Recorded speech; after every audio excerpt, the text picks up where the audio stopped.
Welcome to Pint Size. Grab your controller and let's take a trip down Tornado Alley. Hit it!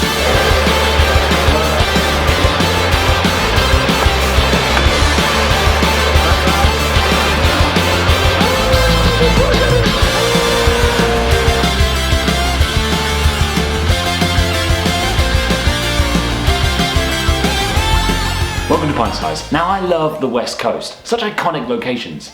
Draverna, Palanga, Melnrage. What? Since when was it the West Coast of the USA? I thought it was Lithuania.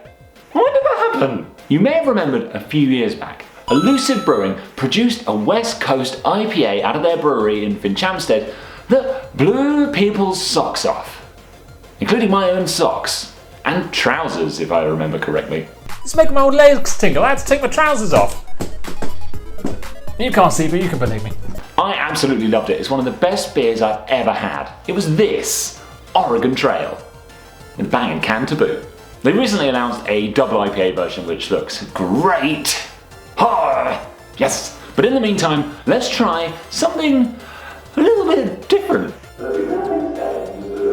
This is Elusive Brewing's Tornado Alley. This 5.8% West Coast IPA was brewed, they say, as a riff on their classic Oregon Trail recipe, tweaking the hop profile to really push those piney notes and drive up the bitterness. Yes. They say expect your classic West Coast IPA with a bit more malt sweetness and a really punchy finish. Pine all the way, pine in your face, pining after that sweet pine punch. Oh yeah. As I said, we had Oregon Trail on the show before, and this is what we thought. That reminds me of beers that I used to have. All those years ago when we could go outside. So you can see why I'm pretty excited about Tornado Alley. Without further ado, let's get this 5.8% West Coast IPA in a glass and see what it's like.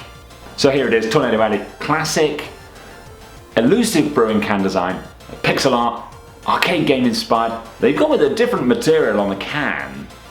Here, it's nice and smooth for the hands. Before it was kind of a rough. No, I'm wrong, it's exactly the same. Shit. I guess the sky's a little bit pink and blue, the little shack, there's some cacti. One of the best logos in brewing right there. Not the recycling one. The Donkey Kong barrel. As I said, it's a riff on the Oregon Trail recipe. Serve in your favourite glass straight from the fridge. Let's do just that. I picked this one up at one of Bath's best bottle shops, Independent Spirit of Bath. So many great beers. Like rare American ones, German lagers covered in dust, and then crafty boys like this. Oh yeah, that's interesting looking. There it is in the glass. That's quite a lot lighter than I expected. Thinking about how Oregon Trail looked. Oh my god, it looked like the beginning of Charlie and the Chocolate Factory, like deep, rich caramel brown. This is pretty kind of golden, nice light coming through it. Decent head, nice frothy, one finger's worth. But yeah, that's a lot brighter than I thought, a lot more kind of yellowy golden. I mean, it's not like a straw pale, but it's not that deep, rich that I was expecting. Let's give it a smell. Oh my goodness me. Well, that's definitely fruitier than I was expecting as well. Kind of like a bad tropical fruit juice. Mango-y. Oh, but there is some rich, woody, yeah, something rich.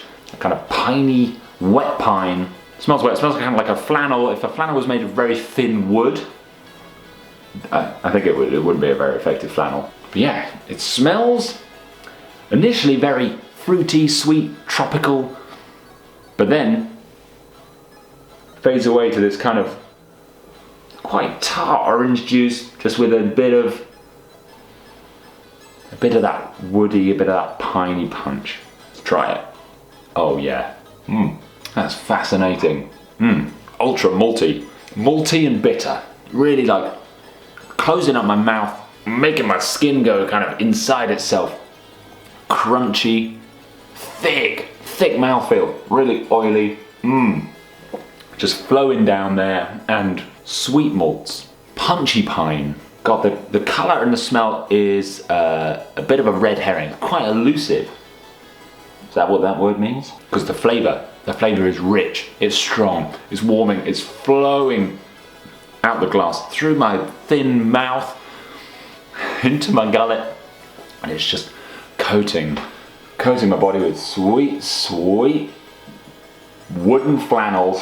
It's big, it's punchy, it's what you expect. It's 5.8%. Oh yeah, that's good. It's not the kind of transcendental experience I had with the Oregon Trail, but it's just a banger. It's a crunchy motherfucking banner. Banner? Bruce Banner. Top tornadoing. So there we go, a riff, a play, a remix of one of my favourite beers of all time, Tornado Alley. That's a weirdly put together sentence. Hopefully you'll get the emphasis. I prefer this one, but this was also fun. I can't wait to try the double IPA version. I'm going to get my hands on it as soon as I can. And that just leaves me to say thanks so much for watching. Let me know in the comments below what your favourite West Coast IPA is, and if you've had either of these, and if you've ever played a game, if you've ever had a beer. And remember to subscribe and tick that little bell if you haven't already. I'll see you again very soon.